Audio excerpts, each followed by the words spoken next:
So you're probably going to need to pause and write all of this down. But remember, once I have an absolute value, I have to do a piece function because sometimes absolute value stays positive, and sometimes I have to change the value that's inside to the opposite of what's in there. And so x plus 2 will be positive if x is greater than negative 2. I don't know why I have a c in here. These should be x's. And it'll be negative if it's less than negative 2. Of course, x can't equal negative 2 because the bottom would be 0, and we'd go to jail. So, of course, this top piece simplifies to 1. So when x is greater than negative 2, I'll get an answer of 1. So I'm going to have an open circle going to the right. And the bottom would equal negative 1. So at negative 2, I'll have an open circle down here, and I'll be going to the left for all other x values below negative 2. So there's my graph, and now I want to find, so if I'm making the limit as x approaches negative 2, x approaches c from the positive side, so I'm doing a letter A up here, so negative 2 from the positive side, so that means from the right. So as I am going towards negative 2 from the right, I would land at positive 1. And for letter B, I want to move towards that value from the left.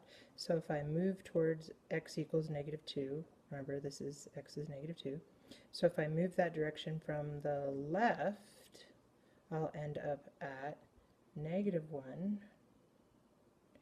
And so therefore, since those two numbers are not the same, then my limit does not exist for x approaching negative 2, the last one. Okay, next one. All right, so on the next one, of course, I want to factor, and I notice, woohoo, the x minus 1's cancel out, which means I'm going to have a hole at x equals 1. Hopefully you remember graphing these from pre-calculus. And I'm really graphing 1 over x plus 2. So now, of course, that's going to have a vertical asymptote at x equals negative 2. So I'm going to add that to my graph. And if you remember when you were doing all of the rational polynomial graphs, in order to tell the horizontal asymptote, I had to look at the degree of the numerator, which is 1, and the degree of the denominator. And if the numerator was less than denominator, then my horizontal asymptote was y equals 0. So I'm also going to have a horizontal asymptote in here at y equals 0. We actually will review those notes again in this chapter, later in this chapter, but that was just a reminder. And then if I just plug some numbers in, I always make my students plug in numbers to the left and right of the vertical, just to see, I called these the sheep graph, and I said that these asymptotes were like electric fences, and I wanted to see which fields my sheep were in. So if I test negative 1, which would be to the right, and negative 3, which would be to the left, I can plug them into this equation up here. And so 1 over 1 would be 1, and 1 over negative 1 would be negative 1. And so that tells me at negative 1, I'd have a sheep right here.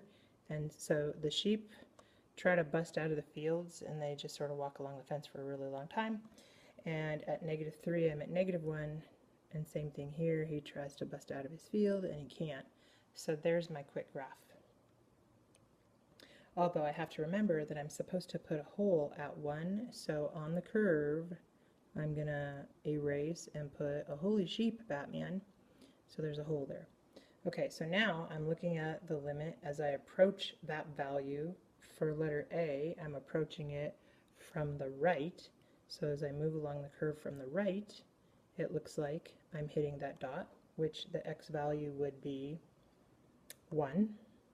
So for answer A, my limit is 1, and I can tell by looking at that answer. Nope, just kidding. Sorry, if I plug in 1 into this equation that I've simplified, I'll have a third, so that should be a third. And as I swoop in from the left for part B, I'm still getting close to that dot, so it's a third, which means my limit is a third.